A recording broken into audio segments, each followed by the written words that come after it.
when small-town gossip meets a big-city reality check. I was sitting in a cozy little diner in rural Ohio, just trying to enjoy a plate of pancakes after driving for 6 straight hours. I'm halfway through my stack when I notice 2 guys in the booth next to me, staring. At first I brush it off, but then the guy in the baseball cap leans over and whispers to his buddy. Look at this city boy, probably cries if his Wi-Fi goes down, but he's never done a hard day's work in his life. I kept chewing, trying to ignore them. But a minute later, the second guy snickers and says, what if we go unscrew the oil cap on his shiny little car? He wouldn't even notice until his engine blew up on the interstate. That was it. I slowly wiped my mouth with a napkin, turned around, looked the guy straight in the eye, and said, I wouldn't touch that truck if I were you, unless you want to explain to the state troopers why you're tampering with an active-duty officer's vehicle.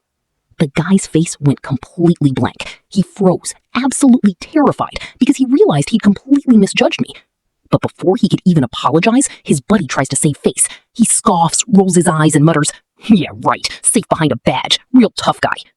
And get this, the first guy actually nods along, trying to act tough again.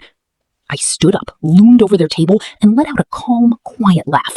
I looked them both down and said, I grew up working 20-hour shifts on a dairy farm 3 towns over before doing 2 tours overseas. So let me make this very clear. You're not just small-minded, you're pathetic. The baseball cap guy's face turned bright red. He threw a $20 bill on the table, grabbed his jacket, and without saying a single word, they both bolted out the door.